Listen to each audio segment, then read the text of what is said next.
إن الذين قالوا ربنا الله ثم استقاموا تتنزل عليهم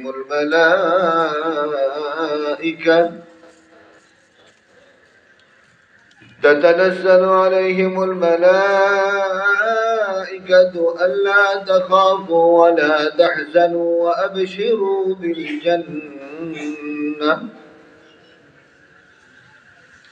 ألا تخافوا ولا تحزنوا وأبشروا بالجنة التي كنتم توعدون نحن أولياؤكم في الحياة الدنيا وفي الآخرة ولكم فيها ما تشتهي أنفسكم ولكم فيها ما تدعون نزلا من غفور رحيم صدق الله العظيم. وقال رسول الله صلى الله عليه وسلم إن الله لا ينظر إلى صوركم وأموالكم ولكن ينظر إلى قلوبكم وأعمالكم أو كما قال عليه الصلاة والسلام. আমরা সকলেই মুহাব্বতের সাথে জোরে জোরে দুরূদ পড়তে পারবো না ইনশাআল্লাহ? সবাই দুরূদ শরীফ পড়ি। اللهم صل على محمد وعلى آل محمد كما صليت على إبراهيم وعلى آل إبراهيم إنك حميد مجيد. اللهم بارك على محمد وعلى آل محمد كما باركت على إبراهيم وعلى آل إبراهيم إنك حميد مجيد. استغفار করি সবাই استغفار. أستغفر الله الذي لا إله إلا هو الحي القيوم وأتوب إليه لا حول ولا قوة إلا بالله العلي العظيم. সকলে বলি আলহামদুলিল্লাহ। সকল প্রশংসা মহান আল্লাহ রাব্বুল আলামিনের জন্য, যিনি আমাদেরকে দুনিয়ার সকল ব্যস্ততা থেকে ফারেক করে কিছু সময়ের জন্য দ্বীনি আলোচনা শোনার, দ্বীনি আলোচনা করার এবং এই উপরে চলবো বলে এই নিয়ত নিয়ে, ইরাদা নিয়ে এই জমিনের উপরে এই প্যান্ডেলের নিচে আল্লাহ রাব্বুল আলামিন আমাদেরকে আসার বসার তৌফিক দান করেছেন। এই জন্য সকলেই শুকরিয়া তার আবারও বলি আলহামদুলিল্লাহ।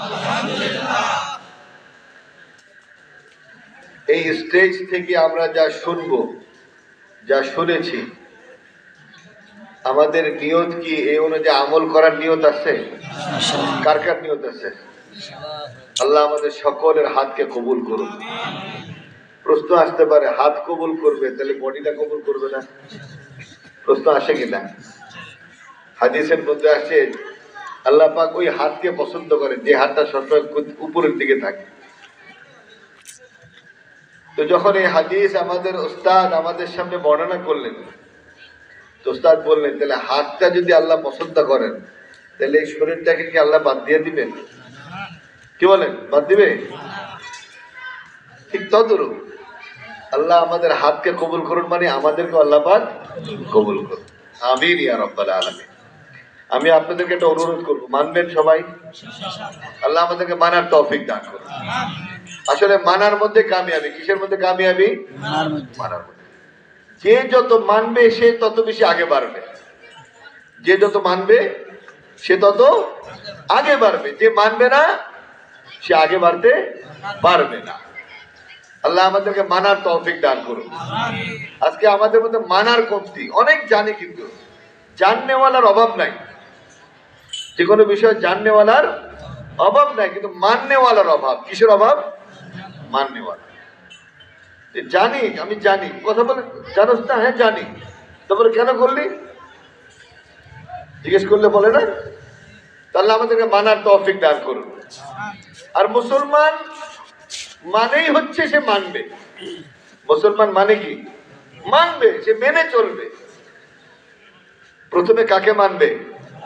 জোরে বলি, কাকে মানবে? আল্লাহ রাব্বুল আলামিন। এজন্য আল্লাহ রাব্বুল আলামিন, আমি যে আয়াত আপনাদের সামনে তেলাওয়াত করেছি তার উপরে সংক্ষিপ্ত আকারে কথা বলবো। আমি আপনাদের এলাকায় এই শ্যামনগর না, শ্যামনগরের প্রথম আসলাম। আপনাদের মোহতামিম সাহেব আমার মাদ্রাসায় গিয়েছেন, ফোর্টনগর জামিয়া হযরত বেলাল রাদিয়াল্লাহু তাআলা আনহু। উনি অনেক রিকোয়েস্ট করেছেন, হুজুর আমার এখানে আসবেন। আসলে আমি তো এলাকা চিনি না সব জায়গায়। তো আমি ছিলাম ঢাকায় আমার অফিসে, তো একবার ইচ্ছা ছিল যে আসবো না। আমাকে তো মনে হলো যে আপনাদের মোহতামিম সাহেবের দাওয়াতের মধ্যে অনেক গভীরতা ছিল। কি ছিল? মোহাব্বত মানুষকে টেনে নিয়ে আসে, ভালোবাসা মানুষকে কি করে নিয়ে আসে? টেনে নিয়ে আসে। উনি যে আখলাক দেখিয়েছেন, যে ভদ্রতা, এত সুন্দর ভদ্রতা দেখিয়েছেন, তা আমি বাধ্য হয়েছি এখানে আসার জন্য। আল্লাহ আমার আশাকে কবুল ও মঞ্জুর করুন। আল্লাহ আপনাদের এই বসাকে আল্লাহ কবুল ও মঞ্জুর করুন। দেখেন, আমার শুধু একা আসার কথা ছিল। আমার বিশেষ মেহমান সুদূর ইংল্যান্ড থেকে আসছেন, লন্ডন থেকে আসছেন। উনি আসছেন আজ থেকে 3-4 দিন আগে, 13 তারিখে আমাদের অন্য প্রোগ্রামে আসছেন। তো আমি যখন ওনাকে বললাম আমার তো রাত্রে এক জায়গায় প্রোগ্রাম আছে, আপনি আমার বাসায় থাকেন, ঢাকায় আমার বাসায় থাকেন, আমি প্রোগ্রাম সেরে আসতেছি। উনি আমাকে বললেন, नहीं मुझे भी जाना है आपके साथ। উনি কি বললেন? मुझे भी आपके साथ जाना है। তো আমি বললাম যে অনেক দূরে গেছে, कोई बात नहीं, আমি आपके साथ चलूंगा, কোনো অসুবিধা নেই, আমি আপনার সাথে যাবো। তো এটা হলো আপনাদের মহাব্বত, আপনাদের ইখলাসের কারণে আল্লাহ রাব্বুল আলামিন এত বড় একজন মেহমানকে আপনাদের সামনে উপস্থিত করেছে। বলি আলহামদুলিল্লাহ। আমি ওনাকে অনুরোধ করবো দুইটা কথা বলার জন্য। যদি উনি ইংলিশে কথা বলেন এবং উর্দুতে 2-1 কথা সামান্য টুকটাক বলতে পারেন, তো আমি ওনাকে অনুরোধ করবো ইনশাআল্লাহ। বাকি আমি যেটা আপনাদের কাছে রিকোয়েস্ট করতে চেয়েছিলাম, যে আমি একটা আপনাদের কাছে আবদার করতে চাই, মানবো ইনশাআল্লাহ? নাম্বার 1 যেটা আমি আপনাদের কাছে চাই, শুধু আমি চাই না, আল্লাহ আপনাদের কাছে চান। কারা চান? কে চান? আমার মালিক। আমার মালিক কে? সেটা হলো যে কোনো অবস্থায় থাকি না কেন, যে কোনো হালতে থাকি না কেন, আমি আল্লাহর শুকরগুজার বান্দা হতে চাই। পারবো আমরা? কার কি বান্দা হতে হবে? শুকরগুজার বান্দা। আল্লাহ ওয়াদা করেছেন, লাইন শাকারতুম লাযিদান্নাকুম। আল্লাহ ওয়াদা করেছেন, তুমি আমার নিয়ামতের, প্রদত্ত নিয়ামতের শুকরিয়া আদায় করো, হে আমার বান্দা, আমি ওয়াদা করছি তোমার নিয়ামতকে আমি বৃদ্ধি করতে থাকবো। আল্লাহ ওয়াদা করেছেন, বান্দা যে অবস্থায় থাকবে তাকে কি করতে হবে? নিয়ামতের শুকরগুজার বান্দা হতে হবে সর্বদা। আলহামদুলিল্লাহ কি বলতে হবে? সাহাবারা জিজ্ঞাসা করেন, ইয়া রাসূলুল্লাহ, আমরা শুকরিয়া আদায় করব তো করব কিভাবে? এখন চুরি করে, কথায় কথায় বলে আলহামদুলিল্লাহ, হবে? আল্লাহর নাফরমানি করে, বলে সুবহানাল্লাহ, কাজ হবে? মানুষের সম্পদ লুণ্ঠন করে আর বলে আলহামদুলিল্লাহ, কাজ হবে? মানুষের সাথে ধোঁকাবাজি করে আর মুখে বলে আলহামদুলিল্লাহ, কাজ হবে? ওয়াদা খেলাফি করে, মুখে বলে আলহামদুলিল্লাহ, কাজ হবে? আল্লাহ ছাড় দেন, ছেড়ে দেন না। কি দেন? ছাড় দেন, ঠিক আছে, আল্লাহ ছাড় দেন কিন্তু ছেড়ে দেন। এটা আল্লাহর নিজাম। আল্লাহর কি নিজাম? আল্লাহ ছাড় দেন, ঠিক আছে, বান্দা দেখি না তুমি ফিরে আসো কিনা। বান্দাকে সুযোগ দেন আল্লাহ রাব্বুল আলামিন। কোর্টে যখন কেস চলে, যখন কেস হয় না, অলওয়েজ, সর্বদা জাজমেন্ট, জাজ দেওয়ার আগে আসামির পক্ষে অনেক ছাড় দেয়। আচ্ছা আরেকটা ডেট, আরেকটা ডেট, আর রাইট একদম মানে প্রমাণাদি থাকা সত্ত্বেও ছাড় দিতে থাকে, হয় কি না?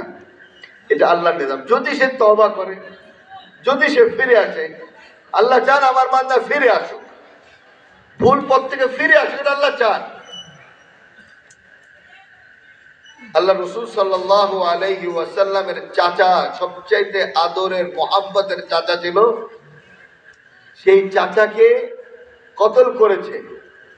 সেই চাচা তো মোহাব্বতের চাচা, সেই চাচাকে যে কতল করেছে তার নাম কি? ওয়াহশী। কি নাম? ওয়াহশী। কিন্তু সে যখন তওবা করে ইসলামের কলেমা পড়ে নেয়, সে যখন বলে আশহাদু আল্লা ইলাহা ইল্লাল্লাহু ওয়া আশহাদু আন্না মুহাম্মাদান আবদুহু ওয়া রাসূলুহু, যখন সে এই কথা ইয়াকিনের সাথে বলল, তো আল্লাহ রাব্বুল আলামিন তার পিছনের সকল গুনাহ খাতা মাফ করে দিলেন। সুবহানাল্লাহ। এজন্য আল্লাহ রাসূল বলেছেন, যার শেষ কথা হবে মান কানা আখিরু কালামিহি লা ইলাহা ইল্লাল্লাহ দাখালাল জান্নাহ, যার শেষ কথা হবে লা ইলাহা ইল্লাল্লাহ, সে কোথায় যাবে? জান্নাত। রাসূল বলেছেন যার শেষ, বলেন কি কথা, মান কানা আখিরু কালামিহি, কালাম যার শেষ কথা। কথা মানে কথা আর কাজে মিল থাকতে হবে। ওই কথার কোনো দাম নাই যে কথার সাথে কাজের মিল নাই। কথা ঠিক? যেই কথার সাথে কাজের মিল নাই ওই কথার কোনো দাম আছে? কোনো মূল্য নাই। তো রাসূল বলেছেন যার শেষ কথা হবে লা ইলাহা ইল্লাল্লাহ, সে কোথায় যাবে? জান্নাত। তো ওয়াহশী যে আল্লাহর হাবিবের প্রিয় চাচাকে কতল করেনি, শুধু তার কলিজাকে টুকরো টুকরো করে চিবিয়ে খেয়েছিল। সেই ওয়াহশী যখন কলেমা পড়েছে, তখন সে তার নামের সাথে রাদিয়াল্লাহু তাআলা আনহু হয়ে গিয়েছে। সুবহানাল্লাহ। শুধু একটা ইখলাসের কলেমা পড়ার কারণে। রাসূল বলেন মান ক্বালা লা ইলাহা ইল্লাল্লাহু মুখলিসান। আমাদের কমি তো এই জায়গায় ইখলাসের কমি। কাজ অনেক করি, অনেক কিছু বলি, কিন্তু বলার মধ্যেও আমার মধ্যে এই জিনিসটা এসে যায়, আমি একটু ভালো বলতে পারি, কাজ হবে? আল্লাহ রাসূল বলেন আমি মেরাজে গিয়ে দেখেছি আগুনের কেচি দিয়ে জিহ্বা কাটছে একদল লোক। জিবরাইল আমিনকে জিজ্ঞাসা করলাম এরা কারা? জিবরাইল আমিন বললেন, হে আল্লাহ রাসূল, এরা ওই আপনার উম্মতের মধ্যে তারা ওই খতিব, ওই বক্তা, যারা মানুষকে তো ইসলামের কথা ভালো উপদেশ দিত, কিন্তু নিজের জিন্দেগির মধ্যে তার কোনো ছোঁয়া নাই। কথা বলেছে কিন্তু কাজে ঠিক নাই। তাই কথা আর কাজ যদি এক না হয়, যেভাবে দুনিয়াতে কোনো মূল্য নাই, আল্লাহ রাব্বুল আলামিনের কাছে তার কোনো মূল্য নাই। এজন্য আমাদের মুসলমানের কথা আর কাজ কি হতে হবে? এক হতে হবে। বলবো ইনশাআল্লাহ, করবো ইনশাআল্লাহ। আল্লাহ আমাদের করার তৌফিক দান করুন। এজন্য আমরা কলেমা পড়েছি, কি পড়েছি? লা ইলাহা ইল্লাল্লাহ মুহাম্মাদুর রাসূলুল্লাহ। আল্লাহ আমাদেরকে এই কলেমার উপরে জীবন চালাবার আল্লাহ তৌফিক দান করুন। আমি যে আয়াত আপনাদের সামনে তেলাওয়াত করেছি, ইন্নাল্লাযীনা ক্বালু রাব্বুনাল্লাহ, রব্বে কারীম তাকিদ শব্দ দিয়ে বলছেন ইন্না, অবশ্যই অবশ্যই। যে ব্যক্তি বলল আল্লাহ আমার রব, কে আমার রব? আল্লাহ। আমার রব কে? আল্লাহ। আমার মালিক কে? জোরে বলে কে? আল্লাহ। আল্লাহ, জোরে বলি কে? আল্লাহ। আল্লাহ লফজে আল্লাহর মধ্যে যে মোহাব্বত আছে, যে ভালোবাসা আছে, যখন অন্তর থেকে বলবো আল্লাহ আমার মালিক, আমি আমার মালিককে ডাকবো। আমার মালিক বলেন উদউনি আস্তাজিব লাকুম, বান্দা তুমি আমাকে ডাকো, আমি তোমার দোয়াকে অবশ্যই কবুল করব। আমরা ডাকতে জানি না, আমরা ডাকতে জানি না। আল্লাহ আমাদেরকে আল্লাহকে ডাকার তৌফিক দান করুন। আমিন। আল্লাহকে, আল্লাহর পরিচয় লাভ করার আল্লাহ আমাদেরকে তৌফিক দান করুন। আমিন। আল্লাহ বলেন তুমি আমাকে এইভাবে ডাকো, যে বলবে ইন্নাল্লাযীনা ক্বালু রাব্বুনাল্লাহ, যে কথা বলবে যে আল্লাহ আমার রব, সুম্মা ইসতাকামু, এবং সে ইস্তেকামতের উপরে থাকবে, দ্বীনের উপরে, তাতানাজ্জালু আলাইহিমুল মালাইকা, আল্লাহ রাব্বুল আলামিন তার জন্য এই জমিনের মধ্যে ফেরেশতা নাযিল করবেন। কি নাযিল করবেন? বাদশাহ হারুনের নাম শুনেছেন? ন্যায়পরায়ণ বাদশাহ ছিল। কে ছিল? বাদশাহ হারুন। বাদশাহ হারুনের ছেলে বাবার রাজত্ব ছেড়ে দিয়ে, সব কিছু ছেড়ে দিয়ে, রাজপ্রাসাদ ছেড়ে দিয়ে সে একেবারে সাধারণ হয়ে জঙ্গলে চলে যায় ইবাদত বন্দেগী করার জন্য। কেন? বলে আমার এই রাজপ্রাসাদ ভাল লাগে না। এবং তিনি মজদুরি করা শুরু করে দিলেন। কি করা শুরু করলেন? মজদুরি করা শুরু করলেন। যখন তিনি মজদুরি করা শুরু করে দিলেন, এক সময় এক ব্যক্তি বাজারে যেরকম থাকে না, এরকম মজদুর থাকে, বিভিন্ন ধরনের মজদুর, রাজমিস্ত্রি থাকে, বিভিন্ন থাকে না, তো ওই ছেলেও সেখানে মজুদ। সব যার যার মজদুর পছন্দ করে নিয়ে যাচ্ছে। তো বাদশাহ হারুনের ছেলে ছিল খুব দুবলা, মানে একেবারে হালকা পাতলা হ্যাংলা টাইপের। একজন ব্যক্তি এসে অন্যদেরকে না পেয়ে তার সাথে কন্ট্যাক্ট করলো, আপনি আমার কাজ করবেন? বলে আমি করব। তার সাথে কন্ট্যাক্টে নিয়ে গেল তাকে। কিন্তু সে চিন্তা করতেছিল যে দুর্বল বেচারা, সে কতটুকু আমার কাজটাকে সম্পূর্ণ করতে পারবে। কিন্তু নিয়ে গেল। নিয়ে যাওয়ার পর যখন দিন শেষে কাজ হয়ে গেল, তার মজদুরি, তার যা পেমেন্ট, যখন তাকে মজদুর কাজ করার পর তার মজদুরি তাকে দিয়ে দেওয়া হলো, যিনি কর্তা, যিনি কাজ করাচ্ছেন, তিনি দেখতেছেন এত পরিমাণে কাজ হয়েছে যা যদি আমি 3 থেকে 4 জন মজদুর এনে যে পরিমাণ কাজ করাতাম, একজন ব্যক্তি সে পরিমাণ কাজ করে ফেলেছে। প্রথম দিন তিনি এটা থেকে হয়রান হয়ে গেলেন।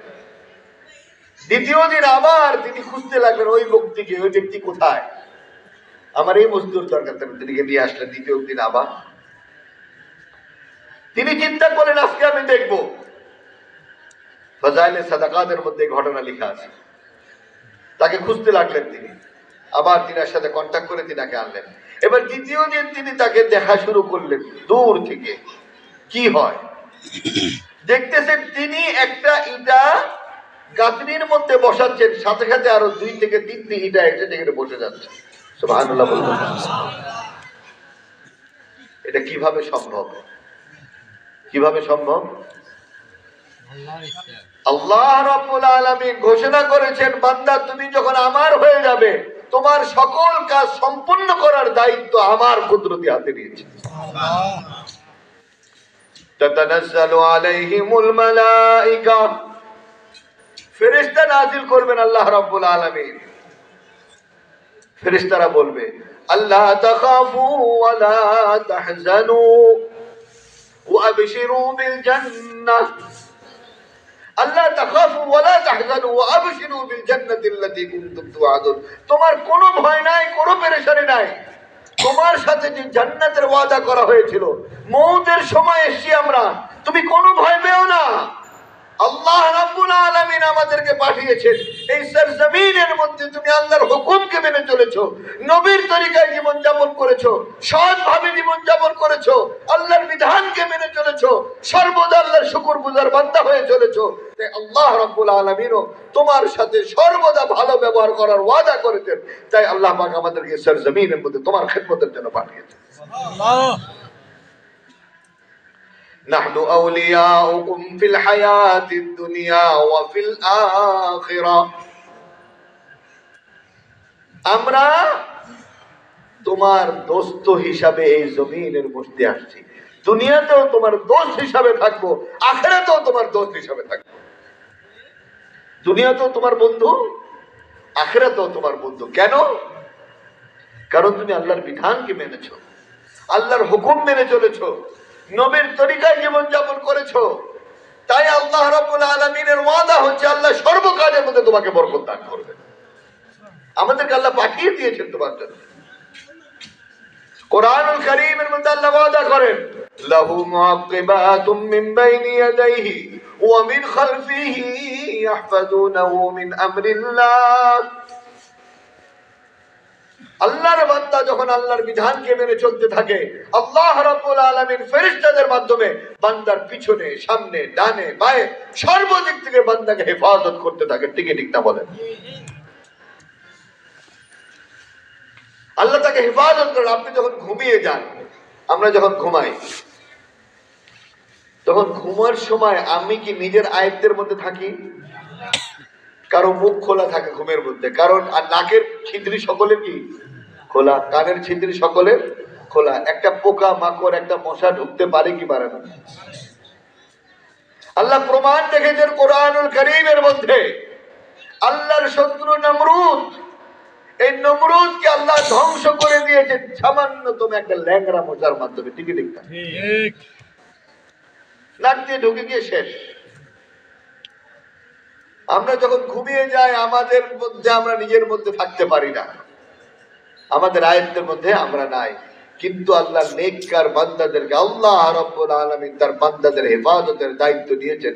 রব্বে কারীম প্রতিটি জায়গায় তার ফেরেশতার মাধ্যমে আল্লাহ পাক বান্দাকে হেফাজত করতে থাকে। এটা আল্লাহর ওয়াদা। এই জন্য আল্লাহ ওয়াদা করাচ্ছেন আমাকে যে বান্দা যখন তুমি বলবা যে লা ইলাহা ইল্লাল্লাহ মুহাম্মাদুর রাসূলুল্লাহ, ইস্তেকামত, তোমাকে সুন্নাহর উপরে, সুন্নতের উপরে ইস্তেকামতের সাথে থাকতে হবে, দৃঢ়তার সাথে থাকতে হবে। যখন তুমি সুন্নতের ইহতিমাম করবে, আমার মদদের সাহায্য তোমার সাথে থাকবে। এক সাহাবী আসছে, বলছে ইয়া রাসূলুল্লাহ, আমার ঘরে অনেক অভাব অনটন, আমার অনেক পেরেশানি, অনেক ঋণের বোঝা আমার উপরে, আমার একটা আমল দেন। আমাদের মধ্যে অনেকের ঋণের বোঝা আছে না? ঋণের বোঝা দেখা যায় না, এটা সবচেয়ে ভারী না হালকা? জোরে বলি, দেখা যায় না, কিন্তু অদৃশ্য ভারী একটা বোঝা নিয়ে সবাই, যাদের উপরে ঋণের বোঝা আছে তারা বুঝে, অদৃশ্য। তো সাহাবী আসে, ইয়া রাসূলুল্লাহ, আমার উপর অনেক ঋণের বোঝা, আর আমার কোনো কাজে বরকত হচ্ছে না, আমাকে কিছু আমল দেন, ওজিফা দেন। আল্লাহর হাবিব বললেন, আমরা আমল করবো, শুনে ইনশাআল্লাহ। কারা আমল করার নিয়ত আছে? আল্লাহ আমাদের সকলকে আমল করার তৌফিক দান করুন, আমিন। কেন ওয়াদা করাচ্ছি জানেন? কারণ আল্লাহ কোরআনে ওয়াদা করেছেন, বান্দা আমার কাছে চাও, উদউনি, আমার কাছে চাও তুমি, আস্তাজিব লাকুম, আমি তোমার চাওয়াকে কবুল করব। আমরা আল্লাহর কাছে চাইতেছি, আল্লাহ যে কথা শুনবো সে অনুযায়ী আমল করবো ইনশাআল্লাহ। আল্লাহ আমাদের আমল করার তৌফিক দান করুন। আল্লাহ রাসূল তাকে আমল দিলেন, এবং খুব সহজ, করবো ইনশাআল্লাহ। আল্লাহ আমাকে এবং আমাদের সকলকে আমল করার তৌফিক দান করুন। আল্লাহর হাবিব কি বলেন? যে তুমি সর্বদা ওযুর হালতে থাকবা। সহজ না কঠিন? সহজ না কঠিন বলি? সর্বদা ওযু অবস্থায় থাকবা।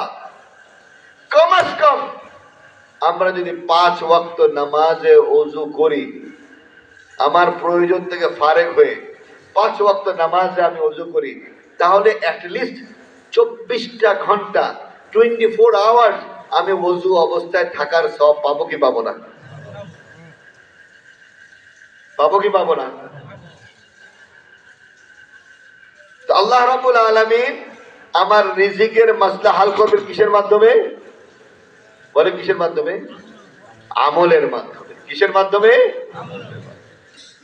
ছোট্ট একটা আমল বললাম, আরো অনেক আমল আছে, কিন্তু এটা সকলের জন্য করা সহজ। সহজ কি সহজ না? হাদিসের মধ্যে আছে, যে ব্যক্তি ওযু করে, যে মহিলা ওযু করে খানা পাকাবে, খানা পাক করবে ঘরের মধ্যে, ওযু অবস্থায় খানা পাক করবে, আল্লাহ রাব্বুল আলামিন ওই খানার মধ্যে বরকত দান করবেন। সুবহানাল্লাহ। খাজা মঈনুদ্দিন চিশতি রাহমাতুল্লাহ আলাইহির নাম শুনেছি? শুনেছি। বহুত বড় আল্লাহর ওলি ছিলেন, বহুত বড় আল্লাহর ওলি ছিলেন। তিনি একবার সফর থেকে ফিরে আসছেন, আর খুব আনন্দ বোধ করছেন। মা জিজ্ঞেস করছে, কি ব্যাপার বাবা, তুমি এবার সফর থেকে ফিরে খুব আনন্দ বোধ করছো? বলছে, আম্মা জান, আমার এইবারের সফরটা অনেক কামিয়াব ছিল, অনেক সফলকাম ছিল। বলে কি ধরনের? মা প্রশ্ন করছে কি ধরনের? বলতে আম্মা জান, আমার এই সফরের মধ্যে 70,000 থেকে 90,000, দুই ধরনের কথা আসছে, 70 থেকে 90। 70,000 থেকে 90,000 হিন্দু বিধর্মী আমার হাতে কলেমা পড়েছে, তারা ইসলাম ধর্ম গ্রহণ করেছে। বলি সুবহানাল্লাহ। আর 9,08,000 থেকে 9,00,000 লোক যারা দ্বীন থেকে ইসলাম থেকে দূরে ছিল, তারা আমার হাতে বায়াত হয়েছে, ওয়াদা করেছে যে তারা সর্বদা ইসলামের উপরে, দ্বীনের উপরে অটলতার সাথে থাকবে। তাই আমার এই সফরটা এবার খুব কামাল সফর হয়েছে। এত বড় লোক, এত বড় মজমা, 70,000 লোক মুসলমান হয়েছে, আর 8 থেকে 9 লোক ইসলাম ধর্ম গ্রহণ করেছে। মা উত্তর দিচ্ছেন, বেটা এই মঈনুদ্দিন, এই সফলতা তোমার নয়, এই সফলতার ফুল ক্রেডিট হচ্ছে আমার। এই সফলতার ফুল ক্রেডিট কার? আমার মা বলছে। কেন? বলে বাবা, আমি তোমার মুখে একটা লোকমাও ওযুবিহীন তোমার মুখে আমি দেই নাই। সুবহানাল্লাহ। যখনই আমি তোমাকে খানা খাইয়েছি, পবিত্রতা অর্জন করে তোমাকে খানা দিয়েছি। তাই পবিত্র খানার মধ্যে আল্লাহ রাব্বুল আলামিন শক্তি রেখে দেন রে ভাই। হালাল খানার মধ্যে আল্লাহ পাক রব্বুল আলামিন শক্তি রেখে দেন। তাই মা ওই আমল করেছে, সর্বদা ওযুর হালতে থাকার চেষ্টা করেছে। আর ওযুর হালতে থাকার কারণে আল্লাহ রাব্বুল আলামিন ওর মায়ের জন্ম থেকে, তার গর্ভ থেকে এমন সন্তান জন্মগ্রহণ করিয়েছেন যে সন্তানের কথা কিয়ামত পর্যন্ত এই জমিনের মধ্যে বাকি থাকবে। কি বলেন? ইনশাআল্লাহ। আল্লাহ রাব্বুল আলামিন আমাদের ঘরেও এরকম আল্লাহর ওলি হওয়ার আল্লাহ তৌফিক দান করুন। আমাদের সন্তানদেরকে আল্লাহ পাক এরকম আল্লাহর ওলি বানাবার তৌফিক দান করুন। যদি আমি চাই আমার সন্তান দ্বীনদার হবে, মুত্তাকি হবে, পরহেজগার হবে, তাহলে আমাকে নাম্বার 1 তাকে ইসলামী শিক্ষায় শিক্ষিত করতে হবে। এই ছাড়া অন্য কোনো ওয়ে নাই মেরে ভাই, অন্য কোনো পথ নাই। একমাত্র ওয়ে, একটাই মাত্র পথ, সেটা হচ্ছে কোরআনুল কারীম, আল্লাহর কালামকে শেখা, আল্লাহর কালাম অনুযায়ী নিজের জীবনকে চালাবা। একদম ছোট সময়ে যখন আমি আমার বাচ্চাকে কালামুল্লাহর শিক্ষা দিব, দ্বীন শিক্ষা দেব, ইসলামের শিক্ষা দেব, তার ফাউন্ডেশন যখন মজবুত হবে, সে যেখানেই যাবে সে আলোর সৃষ্টি করতে থাকবে। আমরা করবো ইনশাআল্লাহ। আল্লাহ রাব্বুল আলামিন আমাদেরকে করার তৌফিক দান করুন। আজকে আমি আপনাদের সামনে বসে আছি। আমার আব্বা জান কোনো মাদ্রাসায় তিনি লেখাপড়া করেন, তিনি একজন বড় ব্যবসায়ী মানুষ ছিলেন। আমার দাদাও বড় ব্যবসায়ী মানুষ ছিলেন। আমাদের পরিবারের মধ্যে কোনো হাফেজ আলেম ছিল না। আমাদের দাদা, চাচা, মামা, খালা, ফুফুদের মধ্যে দাওয়াত ও তাবলীগের বরকতে আমার আব্বা দ্বীন পায়, দ্বীন ইসলাম শিখে আমাদেরকে মাদ্রাসায় লেখাপড়া করা। আর ওই মাদ্রাসায় লেখাপড়ার কারণে আমরা দ্বীনি কাজের সাথে, ইসলামের সাথে জড়িত হই। আর তারই বদৌলতে আপনাদের সামনে বসে আজকে দুইটা কথা বলার আল্লাহ তৌফিক দান করেছে। আমার বাবা যদি চাইতেন আমাকে জেনারেল লাইনে লেখাপড়া করাতে পারতেন, তার সে তৌফিক ছিল। তিনি নিজে ঢাকা ইউনিভার্সিটি থেকে মাস্টার্স করেছেন। আমার দাদা সিভিল ইঞ্জিনিয়ার ছিলেন। তো ওই জমানায় সিএনবি ছিল, সিএনবি পাকিস্তান আমলে অ্যাডিশনাল চিফ ইঞ্জিনিয়ার ছিলেন তিনি, অ্যাডিশনাল চিফ ইঞ্জিনিয়ার, পাকিস্তান আমলের কথা বলছে। কিন্তু আমার আব্বা চিন্তা করলেন না, সন্তানদেরকে দ্বীন শেখাতে হবে। তার ভিত যদি মজবুত করে দিতে পারি, তাকে কেউ ধ্বংস করতে পারবে না। আমরাও নিয়ত করি আমরা আমাদের বাচ্চাদেরকে দ্বীন শেখাবো ইনশাআল্লাহ। বলি ইনশাআল্লাহ। কার কার নিয়ত আছে? আল্লাহ আমাদের সকলকে, আমাদের বাচ্চাদেরকে দ্বীন শেখাবার আল্লাহ তৌফিক দান করুন। নিজেও শিখবো, পরিবারকেও শেখাবো, বাচ্চাদেরকেও শেখাবো। আমার ঘরে সুখ শান্তি অটোমেটিক আসতে থাকবে, অটোমেটিক। আমার সন্তানের কর্তব্য হবে বাবা মার খেদমত করা। সন্তান যদি জান্নাত পেতে চায়, সন্তান যদি দুনিয়াতে সফলতা পেতে চায়, সে চাইবে আমার বাবা মা অলওয়েজ আমার উপরে রাজি খুশি থাকুক। কারণ ইসলাম তাকে দাবিত করবে, ইসলাম তার কাছে, ইলম তার কাছে তাকাজা করে তুমি তোমার বাবা মার খেদমত করো, তুমি তোমার প্রতিবেশীর হক আদায় করো। তাই আল্লাহ রাব্বুল আলামিন আমাদের সকলকে, আমাদের বাচ্চাদেরকে দ্বীন শেখাবার জন্য আল্লাহ আমাদেরকে তৌফিক দান করুন। রব্বে করিম, যা বলা হলো শোনা হলো সে অনুযায়ী আমাকে এবং আমাদের